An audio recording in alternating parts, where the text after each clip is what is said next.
അന്ന് ഈ കാര്യത്തിനെ പറ്റി പറയുമ്പോഴൊക്കെ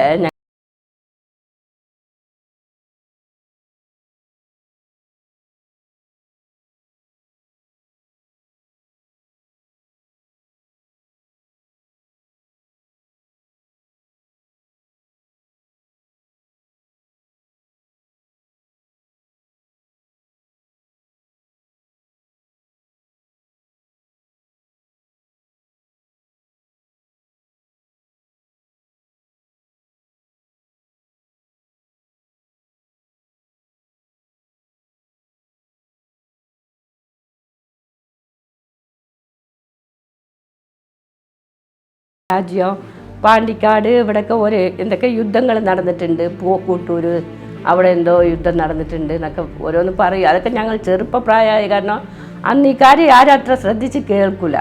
അന്ന് ഈ കാര്യത്തിനെ പറ്റി പറയുമ്പോഴൊക്കെ ഞങ്ങളുടെ വലിയപ്പനെ ഒരു മോശപ്പെട്ട തരത്തിൽ തന്നെ പറയുമല്ല.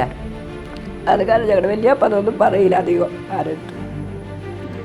അതൊന്നും എൻ്റെ വാപ്പ ചെയ്തിട്ടില്ല. അതൊക്കെ ഇനിയൊരു സൈന്യം ഞങ്ങൾക്ക് വാപ്പാക്ക് ആപ്പോസിറ്റായിട്ടുള്ള സൈന്യങ്ങൾ ചെയ്തിട്ടുണ്ട്. നമ്മുടെ വാപ്പ അതിനൊന്നും പോയിട്ടില്ല. ആരെങ്കിലുമൊക്കെ ഉണ്ടാകുമല്ലോ കുടുംബക്കാർ, എല്ലാവരും മരിച്ചു പോയിട്ടുണ്ടാവില്ലല്ലോ.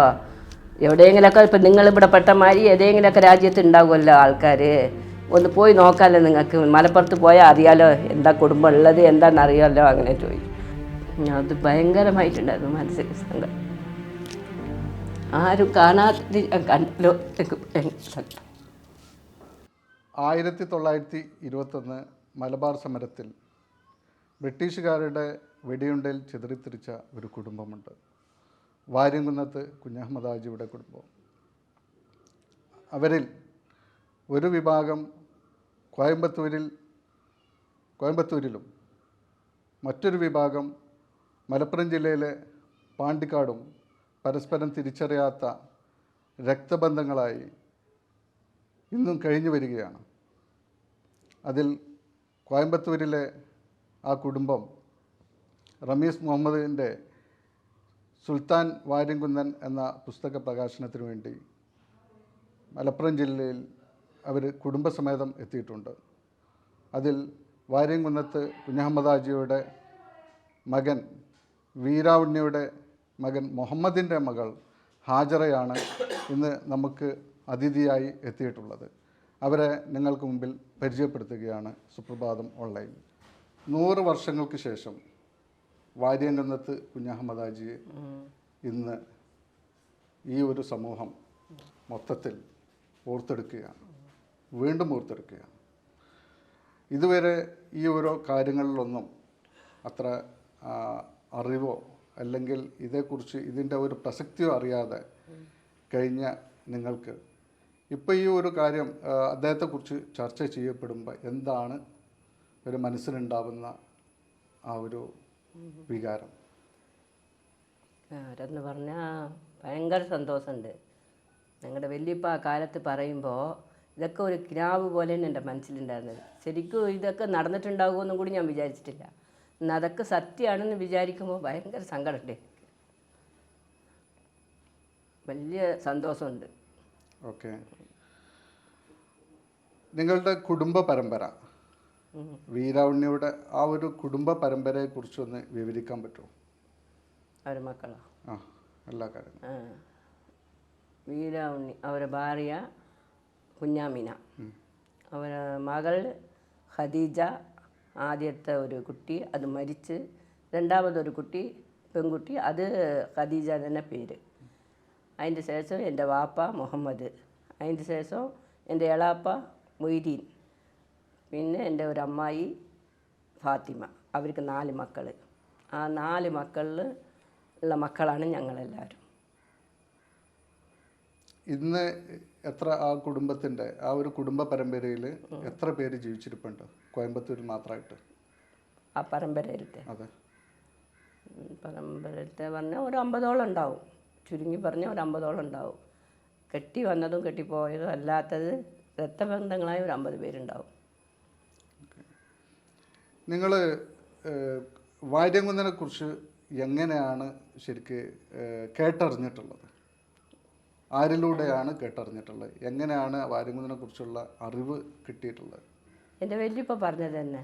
എൻ്റെ വല്യപ്പ ആ കാലത്ത് ഞങ്ങളൊക്കെ ചെറുതായിരിക്കുമ്പോൾ ഞാൻ ചോദിച്ചിട്ടുണ്ടായിരുന്നു, എല്ലാവർക്കും സ്വന്തം ബന്ധങ്ങളൊക്കെ ഉണ്ടല്ലോ, നിങ്ങൾക്ക് എന്താ ആരുമില്ലേ അങ്ങനെ എന്നൊക്കെ ചോദിക്കും ഞാൻ എപ്പോഴെങ്കിലൊക്കെ. അപ്പോൾ ഞങ്ങളുടെ വല്യപ്പ പറഞ്ഞതാണ്, എനിക്ക് സ്വന്തങ്ങളൊക്കെ നിറയെ ഉണ്ട് മലപ്പുറത്ത്. എൻ്റെ വാപ്പ വന്ന് വാര്യംകുന്ന് കുഞ്ഞഹമ്മദ് ഹാജിയാണ്, എൻ്റെ വാപ്പ വന്ന് നാട് ഭരിച്ച രാജാവാണ്. അപ്പോൾ എങ്ങനെ അവരൊക്കെ എന്തായിന്ന് ചോദിച്ചപ്പോൾ പറഞ്ഞതാണ്, ഇങ്ങനെ അവരെൻ്റെ വാപ്പ ഈ ബ്രിട്ടീഷുകാർ വെടിവെച്ച് കൊന്നതാണ് എൻ്റെ വാപ്പാനെ. അങ്ങനെ അവിടെയുള്ള ജനങ്ങളെ മുഴുക്കൻ നാട് കടത്തിയതത്ര. അങ്ങനെ നാട് കടത്തുമ്പോൾ അതിലെൻ്റെ വല്യപ്പാക്ക് 12 വയസ്സ് കുട്ടിയത്ര. ആ കുട്ടിയും കുറേ കുട്ടികളുണ്ടായിരുന്നു, ആ കൂട്ടത്തിൽ കുറേ വലിയവരുണ്ടായിരുന്നു. അങ്ങനെ ഈ നാട് മുഴുക്കമുള്ള മൊത്തം ആളുകളെയും നാട് കടത്തി ഓരോരോ രാജ്യങ്ങൾക്കായിട്ട്, അന്തമാനിലേക്കും ബല്ലാരിയിലേക്കും ഇങ്ങനെ കുറേ രാജ്യത്തേക്കൊക്കെ അവർ നാട് കടത്തി. അതിൽ എൻ്റെ വല്യപ്പ വന്ന് ബല്ലാരി ജയിലിൽ പെട്ട്. ഈ കേരളത്തിലേക്ക് പ്രത്യേകിച്ച് വല്യാപ്പ വെടിയേറ്റ് മരിച്ച ഈ ഒരു ഭൂമിയിലേക്ക്, ഈ ഒരു മണ്ണിലേക്ക് ഇതിനു മുമ്പ് വന്നിട്ടുണ്ടോ വല്യപ്പേ? ഞങ്ങൾ ഒരു പ്രാവശ്യം വന്നിട്ടുണ്ട്. അത് ഇവിടെ കുടുംബമുണ്ട് ഇങ്ങനെ കാണുന്ന ഈ രാജ്യമാണെന്നൊന്നും അറിഞ്ഞിട്ട് വന്നതല്ല. വെറുതെ ഞങ്ങൾ എൻ്റെ മാമനൊന്ന് വെയ്യാണ്ട് കിടന്നിരുന്നു മഞ്ചേരി ജയിലിൽ, അല്ല മഞ്ചേരി ആസ്പത്രിയിൽ. അപ്പോൾ അവിടെ അവനെ കാണാൻ വേണ്ടി വന്നതാണ്. അപ്പോൾ വരുന്ന സമയത്ത് യാത്രയിൽ ഇങ്ങനെ ഓരോരോ ബോർഡ് നോക്കി പഠിച്ചിട്ട് ഇങ്ങനെ വരുമ്പോൾ മഞ്ചേരി, പാണ്ടിക്കാട്, നെല്ലിക്കുത്ത് എന്നിങ്ങനെ ഓരോ സ്ഥലങ്ങൾ കണ്ടപ്പോൾ, മലപ്പുറം എന്നൊക്കെ ഇങ്ങനെ കണ്ടപ്പോൾ ഞാൻ വെറുതെ കാറിനുള്ളിൽ നിന്ന് പറഞ്ഞതാണ്, ഇത് തന്നെ ഇക്കാരം വാപ്പാൻ്റെ രാജ്യം, ഈ രാജ്യങ്ങളുടെ പേരൊക്കെ വാപ്പ പറഞ്ഞിട്ടുണ്ടല്ലോ, അപ്പോൾ ഇതേ ഇക്കാരം രാജ്യം അങ്ങനെയാണ്. അപ്പോൾ തിരിച്ച് വരുമ്പോൾ നമ്മൾ ഇറങ്ങി വേണമെങ്കിൽ ചോദിച്ചു നോക്കാം, ആരെങ്കിലും ഇവിടെ ഉണ്ടോ എന്താണെന്ന് ചോദിച്ചു നോക്കാൻ പറഞ്ഞിട്ട് ഞങ്ങൾ അങ്ങനെ നേരിട്ട് പോയി മാമനെ കണ്ട് തിരിച്ച് വരുമ്പോൾ പാണ്ടിക്കാട് ഇറക്കി അവിടെ ചോദിച്ചു ഞങ്ങൾ, ഇങ്ങനെ വാര്യംകുന്നത്ത് കുടുംബം ആരെങ്കിലും ഉണ്ടോ അങ്ങനെ ചോദിച്ച്. നിങ്ങൾക്ക് ആരിനെ കാണണം ചോദിച്ചു. ആരിനെ കാണണമെന്ന് ഞങ്ങൾക്ക് അറിയില്ല, എന്നാൽ വാര്യംകുന്ന് നിങ്ങൾ ആരാണ് ചോദിച്ചു. അപ്പോൾ വാര്യംകുന്ന് കുഞ്ഞഹമ്മദ് ഹാജിയുടെ മകൻ്റെ പേരക്കുട്ടികളാണ് ഞങ്ങൾ അങ്ങനെയെന്ന് പറഞ്ഞു. അങ്ങനെയാണോ, നിങ്ങൾ ബാക്കിലേക്ക് നെല്ലിക്കുത്തിലേക്ക് പോയിക്കോളി, അവിടെ നിങ്ങളുടെ കുടുംബങ്ങളൊക്കെ ഉണ്ട്, അവിടെ കാണാൻ പറഞ്ഞു. അപ്പോൾ അവിടെ ഞങ്ങൾ പോകുമ്പോഴത്തേന് ഈ അഡ്രസ്സ് ചോദിച്ചില്ലേ, അവിടുന്ന് ആരോ ഒരാൾ വിവരം പറഞ്ഞിട്ട് അവിടേക്ക് ഒരാൾ വേഗം വന്ന്, മഹമ്മൂട്ടി എന്നാണ് അവരുടെ പേര്. അവർ വന്ന് ഞങ്ങളെ കണ്ട് എവിടുന്നാണ് വരുന്നത് എന്താണെന്നൊക്കെ ചോദിച്ചിട്ട് ഞങ്ങളുടെ നമ്പറും കാര്യങ്ങളൊക്കെ ഈ ജാഫർക്ക് ഇബ്രാഹിംക്ക് ഞങ്ങൾക്ക് ഫോണിലൊക്കെ വിളിച്ച് വർത്താനം പറഞ്ഞ് ഞങ്ങളുടെ നമ്പറൊക്കെ മേടിച്ചിട്ട് നിങ്ങളൊക്കെ ഞങ്ങളുടെ ചോരകളാണ് അങ്ങനെ എന്നൊക്കെ പറഞ്ഞിട്ട് നിങ്ങളൊക്കെ ഞങ്ങൾ തീർച്ചയായിട്ടും കാണാൻ വരുമോ അങ്ങനെയെന്ന് പറഞ്ഞ്. അങ്ങനെ 1 മണിക്കൂർ അവരുടെ വീട്ടിൽ കുറച്ച് നേരം നിന്നിട്ട് പിന്നെ ഞങ്ങളൊക്കെ തിരിച്ചു പോയി. അവിടുന്ന് ഒരു 2-3 മാസം കഴിഞ്ഞപ്പോഴത്തേന് ജാഫർക്ക് ഇബ്രാഹിംക്ക് പിന്നെ വേറെ ഒരു 2 പേരും അവിടെ നമ്മുടെ വീട്ടിൽ വന്ന് ഞങ്ങളൊക്കെ കണ്ട്, ഞങ്ങളുടെ കുടുംബാദികളൊക്കെ കുറച്ച് പേരിനെ കണ്ട് സംസാരിച്ചിട്ട് പിന്നെ അന്ന് തൊട്ട് എന്തെങ്കിലും കാര്യങ്ങളുണ്ടെങ്കിൽ ഒരു ഫോണിൽ വർത്താനം പറയുക പിടിക്കുക അങ്ങനെ ചെയ്യും ഞങ്ങൾ, അത്ര മാത്രം. പിന്നെ ഇപ്പം നിങ്ങളൊക്കെ ആരെങ്കിലും വരുമ്പോഴൊക്കെ ഞാൻ ഇങ്ങനെ ആര് വന്ന് എന്നോട് സംസാരിച്ചാലും ഞാൻ ചോദിക്കും ജാഫർ ഖാനോട്, ഇങ്ങനെ ഒരാൾ വിളിച്ചിരുന്നു നിങ്ങളായിട്ട് നമ്പർ കൊടുത്തിട്ടുണ്ടോ അങ്ങനെ ചോദിക്കും. ഞാൻ കൊടുത്തിട്ടുണ്ട്, നിങ്ങൾക്ക് അറിഞ്ഞത് പറഞ്ഞോളൂ അങ്ങനെ പറഞ്ഞിട്ടുണ്ട് ജാഫർ ഖാൻ. അങ്ങനെ യൂസുഫ് അലി പറഞ്ഞിട്ട് അവർ സംസാരിച്ചിട്ടുണ്ട്, നിങ്ങളോട് സംസാരിച്ചിട്ടുണ്ട്, പിന്നെ ഇപ്പോൾ രമേശിനോട് ഇങ്ങനെയൊക്കെ സംസാരിച്ചിട്ടുണ്ട്. അതിൻ്റെ ഇടയിൽ ഒരാൾ വിളിച്ച് അവരെ ഓർമ്മയില്ല എനിക്ക് പേരിട്ടോ, അതൊരാൾ വിളിച്ചിരുന്നു, അവരുടെ പേര് ശരിക്കും എനിക്കിപ്പോൾ ഓർമ്മയില്ല. ഇപ്പോൾ പാണ്ടിക്കാട്, നെല്ലിക്കുത്ത് ഇങ്ങനെയുള്ള ഈ ഓരോ പ്രദേശങ്ങളൊക്കെ പേര് എങ്ങനെയാണ് വീരാവുണ്ണി നിങ്ങൾക്ക് പറഞ്ഞു തരുന്നത്? അതിനുള്ള സന്ദർഭം എന്തായിരുന്നു? ഇതാണ് എൻ്റെ രാജ്യം, മലപ്പുറമാണ് എൻ്റെ രാജ്യം. പാണ്ടിക്കാട് ഇവിടെയൊക്കെ എന്തൊക്കെ യുദ്ധങ്ങൾ നടന്നിട്ടുണ്ട്, പൂക്കൂട്ടൂർ അവിടെ എന്തോ യുദ്ധം നടന്നിട്ടുണ്ട് എന്നൊക്കെ ഓരോന്ന് പറയും. അതൊക്കെ ഞങ്ങൾ ചെറുപ്പപ്രായമായ കാരണം അന്ന് ഈ കാര്യം ആരും അത്ര ശ്രദ്ധിച്ച് കേൾക്കില്ല. ഞങ്ങളുടെ വല്യമ്മൻ്റെ കുടുംബക്കാർ അവർക്ക് ഈ കലാപനത്തിനെ പറ്റിയൊക്കെ കുറച്ച് അറിയും. അപ്പോൾ അവർ വന്നിട്ട് ഇവരെ വല്യപ്പാൻ്റെ ഇതിങ്ങനെയൊക്കെ പറയുമ്പോൾ അവരൊരു താത്തി കെട്ടിയിട്ട് ഒരു പറച്ചിൽ പറയും. അത് കാരണം വല്യപ്പ ആരടുത്ത് സംഗതി പറ്റി പറയില്ല, അധികം പറയില്ല. ഞങ്ങളിങ്ങനെ കുടുംബമല്ലേ പിടിക്കില്ല അങ്ങനെ പറയുമ്പോൾ ഞാൻ ചെറുപ്പത്തിലെ തയ്യൽ പണി പഴകിയാണ്.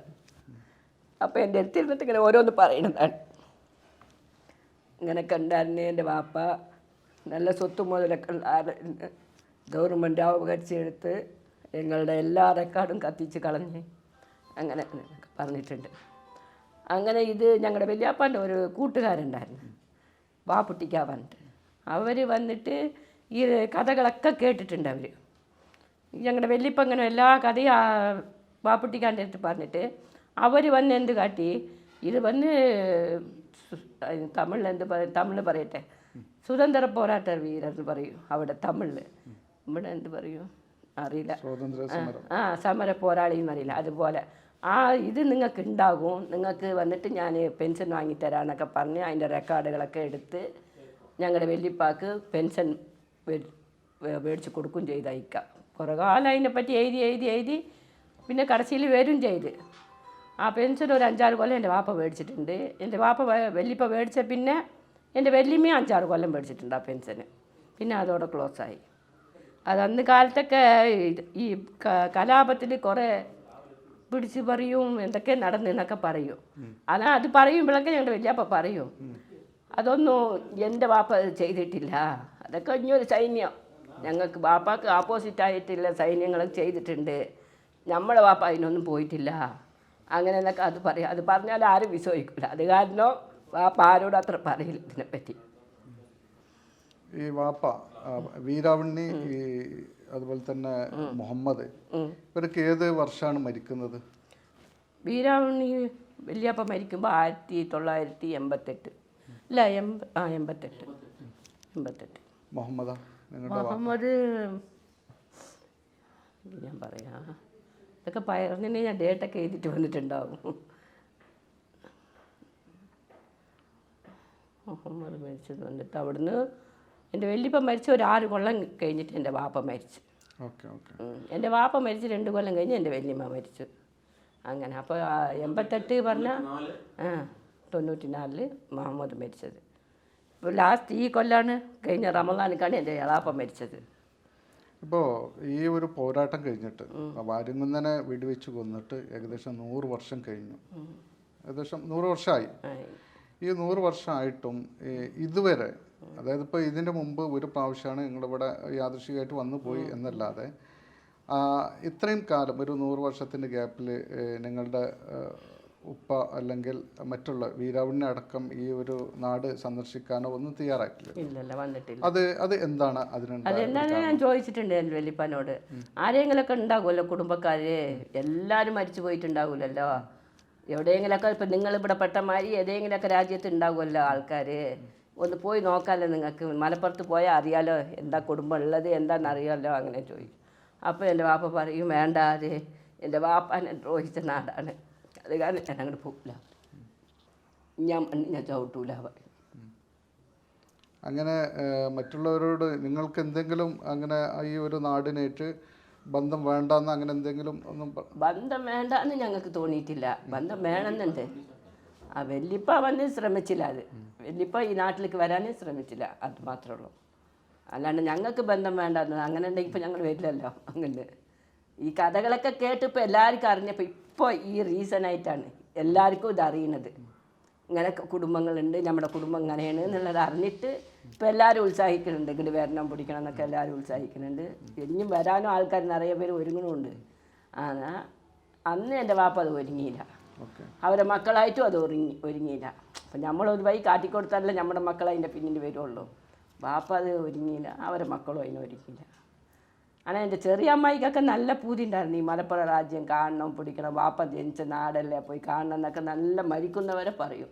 എന്നെ കൂട്ടിയിട്ട് പോകില്ലേ പറയും. ഞങ്ങൾ എവിടേക്ക് വെച്ചിട്ട് കൂട്ടിയിട്ട് വരുന്നതെന്ന് അറിയാണ്ട് അങ്ങനെ നിന്ന് പോയി. അപ്പോൾ നമ്മൾ തമിഴ്നാട്ടിലാണ്, ഈ കേരളത്തിൽ വന്ന് എവിടെ എന്താണെന്നുള്ളത് ശരിക്കും പിടിയാണ് നമുക്കില്ലല്ലോ, അത് കാരണം നമ്മളത് അങ്ങനെ വിട്ടുപോയി. വാര്യംകുന്നൻ ഈ ബ്രിട്ടീഷുകാർ, അതായത് സൂര്യൻ അസ്തമിക്കാത്ത സാമ്രാജ്യത്തിൻ്റെ അധിപന്മാരായിരുന്നു അന്ന് ബ്രിട്ടീഷുകാർ. ആ ബ്രിട്ടീഷുകാരെ മുട്ടുമടക്കിച്ചു, അവരെ തോൽപ്പിച്ച് കളഞ്ഞിട്ടാണ് ഏകദേശം 200 വില്ലേജിൻ്റെ ഭരണം ഏറ്റെടുത്തിട്ട് ഈ ഒരു മലബാറിൻ്റെ ഭാഗം ഭരിച്ചുകൊണ്ടിരിക്കുക 6 മാസം. സ്വന്തമായിട്ട് സൈന്യവും അതുപോലെ തന്നെ സ്വന്തമായിട്ട് നിയമവും സ്വന്തമായിട്ട് അധികാരം വെച്ചിട്ട്. പക്ഷേ ആ ഒരു 6 മാസത്തിന് ശേഷമാണ് പിന്നെ അവരെ പിടികൂടുന്നതും അവരെ വെടിവെച്ചു കൊല്ലുന്നതൊക്കെ. പക്ഷെ ആ ഒരു നടത്തിയിട്ടിരിക്കുമ്പോൾ അവരെ പിടികൂടിയത്. അതെ. അപ്പോൾ ആ ഒരു വീര്യം അല്ലെങ്കിൽ ആ ഒരു ശൗര്യം ഈ കുടുംബത്തിൽ, നിങ്ങളുടെ കുടുംബത്തിൽ ആർക്കെങ്കിലും അത് ഉണ്ടായി ഇപ്പോൾ നിലവിലുണ്ടാവും? അത്രത്തോളം ആ ഒരു ധൈര്യം, വാര്യംകുന്നൻ്റെ ആ ഒരു പിന്മുറക്കാരാണ് ഞങ്ങളെന്ന് പറഞ്ഞിട്ട് ആ ഒരു ധൈര്യത്തിൽ പറയാ. അവർ എൻ്റെ വല്യപ്പാക്ക് നല്ല ഉണ്ടായിരുന്നത്. എൻ്റെ വല്യപ്പ ഭയങ്കര ആളാണ്. ഇപ്പോൾ ആദ്യമായിട്ട് മറ്റുള്ളവർക്ക് കിട്ടാത്തൊരു സൗഭാഗ്യം ഹാജറക്ക് കിട്ടിയിട്ടുണ്ടായിരുന്നു. അതായത് റമീസിൻ്റെ ആ ഒരു പുസ്തകത്തിൻ്റെ കവറ് ശരിക്കും വാര്യംകുന്നൻ്റെ ഫോട്ടോ ആണ്. അപ്പോൾ ആ ഫോട്ടോ കണ്ടപ്പോൾ ഉണ്ടാകുന്ന ആ ഒരു വികാരം ഉണ്ടല്ലോ, ഫസ്റ്റ് ആദ്യമായിട്ട് കാണുന്ന അവർ, അതെന്തായിരുന്നു തോന്നിയത്? അത് ഭയങ്കരമായിട്ടുണ്ടായിരുന്നു മനസ്സിൽ സങ്കടം. ആരും കാണാത്ത കണ്ടല്ലോ.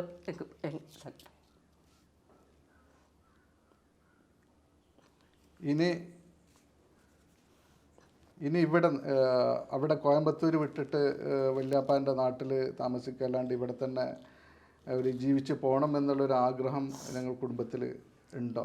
അതില്ല. അതെന്തുകൊണ്ടാണ്? അതില്ല, ഞങ്ങൾ തമിഴ്നാട്ടിലായി, എല്ലാം അവിടെ ആയി. അത് കാരണം അവിടെ ജീവിക്കാം. നമ്മുടെ വല്യാപ്പ അവിടെ എല്ലാം ഉണ്ടായിരുന്നു. അത് കാരണം അവിടെ ജീവിക്കാം. അതിൽ എത്ര പേര് ഇപ്പോൾ മലയാളം പറയും, സംസാരിക്കും? മലയാളം എല്ലാവരും സംസാരിക്കും. തിരിച്ച് പറയാൻ കിട്ടൂല അത്ര തന്നെ. ഓക്കെ, കുറച്ചൊക്കെ പറയും എല്ലാവരും. മലയാളം അറിയാത്തവരാരുമില്ല, എല്ലാവർക്കും അറിയും. തിരിച്ച് നല്ല ക്ലിയർ ആയിട്ട് പറയാൻ. അത് എങ്ങനെയാണ് ഈ മലയാളം കിട്ടുന്നത് ഞങ്ങൾക്കോ? ഞാൻ വന്ന് എൻ്റെ ചെറുപ്പത്തിലേ എൻ്റെ വല്യപ്പാൻ്റെ കൂടെ ഇരുന്നു. ഞാൻ ചെറിയ കുട്ടിയിലിരുന്ന് എന്നെ കെട്ടിച്ച് പറഞ്ഞയച്ചത് മുതൽ കൊണ്ട് എല്ലാം എൻ്റെ വല്യാപ്പനെ. അത് കാരണം അവരെടുത്തിരുന്ന കാരണം എനിക്ക് നല്ല മലയാളം അറിയും.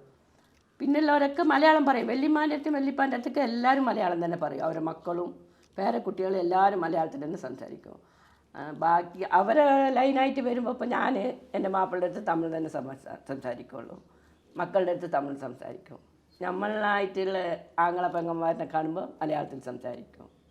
അങ്ങനെ റമീസിൻ്റെ ഈ പുസ്തക പ്രകാശനത്തിന് ഈ പുസ്തകത്തെ ഏത് രീതിയിലാണ് കാണുന്നത്? അതെന്താ പറയുക, പറഞ്ഞാൽ അറ്റല്ല, അത്രത്തോളം സന്തോഷമുണ്ട്. ആ സന്തോഷത്തിന് അറ്റയില്ല. ഞങ്ങൾ ഒരു ഭാര്യ കുടുംബാണ് ഞങ്ങൾ അറിഞ്ഞ ഭയങ്കര സന്തോഷം. ഇതുവരെ അംഗീകാരം ആരും ഞങ്ങൾക്ക് അറിഞ്ഞിട്ടില്ല. ഞങ്ങളിപ്പോൾ ഈ മലബാർ സമരം നടന്ന, അതുപോലെ തന്നെ അതിൻ്റെ കുറേ വെടിവെപ്പ് നടന്ന സ്ഥലം, അതുപോലെ തന്നെ വാര്യംകുന്നനെ വെടിവെച്ച് കൊന്ന സ്ഥലം, അങ്ങനെയുള്ള സ്ഥലങ്ങളൊക്കെ സന്ദർശിക്കാൻ താല്പര്യപ്പെടുന്നുണ്ടോ? അതുണ്ട്, അതൊക്കെ കാണണമെന്ന് പൂതിയുണ്ട്. എല്ലാവർക്കും ഉണ്ട് അത് പൂതി. ഏതായാലും വന്നല്ലോ, അപ്പോൾ അതൊക്കെ ഒന്ന് കണ്ടിട്ട് പോകണം തന്നെ. ഹാജറയുടെ കുടുംബത്തിൽ ആരൊക്കെയുണ്ട് ഇപ്പോൾ സ്വന്തമായിട്ട് ഉള്ള? എൻ്റെ കുടുംബത്തിൽ എൻ്റെ മാപ്പിള, പിന്നെ എൻ്റെ 2 മക്കൾ, മരുമക്കൾ, 4 പേരക്കുട്ടികളുണ്ട് എനിക്ക്. ഓക്കെ, അതായത് ഒരു കാലഘട്ടത്തിൽ നിങ്ങളുടെ വല്യാപ്പ ഇവിടുത്തെ രാജാവായിരുന്നു. ഇപ്പോൾ നിങ്ങൾക്ക് ഇവിടെ ഒരു തരി മണ്ണ് പോലുമില്ല. ആ ഒരു രീതിയിലേക്ക് എത്തുമ്പോൾ എന്താണ് ശരിക്ക് നിങ്ങളുടെ ആ ഒരു കാഴ്ചപ്പാട്? അത് ഇല്ല എന്നുള്ളത് അറിയാമല്ലോ നമുക്ക്. നേരത്തെ തന്നെ വല്യപ്പ പറഞ്ഞിട്ടുണ്ടല്ലോ, ഞങ്ങളുടെ സ്വത്ത് മുതലൊക്കെ അവർ അപകരിച്ചെടുത്ത് എല്ലാ റെക്കോർഡുകളും കത്തിച്ച് കളഞ്ഞ് എൻ്റെ വാപ്പാൻ്റെ. അങ്ങനെയൊന്നും അവർ വല്യപ്പ പറഞ്ഞിട്ടുണ്ടല്ലോ. പിന്നെ നമ്മളിപ്പോൾ അതിനെ ആഗ്രഹിക്കാൻ പറ്റില്ലല്ലോ. ഇവിടെ സ്ഥലമില്ല, മുതലില്ല, അങ്ങനെ നമ്മൾ ആഗ്രഹിക്കാൻ പറ്റില്ലല്ലോ. നമ്മൾ തമിഴ്നാട്ടിലായി അവരവരെ കൈകോടത്തിന് തന്ന മാതിരി അവരവർ ജീവിക്കുന്നുണ്ട്. ചരിത്ര പുരുഷൻ വാര്യംകുന്നത്തിൻ്റെ ചരിത്രവുമായി ബന്ധപ്പെട്ട ഒരു പുസ്തക പ്രകാശനത്തിന് വേണ്ടിയാണ് അവർ ഇവിടെ എത്തിയിട്ടുള്ളത്. അവരെ നമുക്ക് നമ്മുടെ നാട്ടിലേക്ക്, ഈ മലബാറിൻ്റെ മണ്ണിലേക്ക് സ്വാഗതം ചെയ്യാം.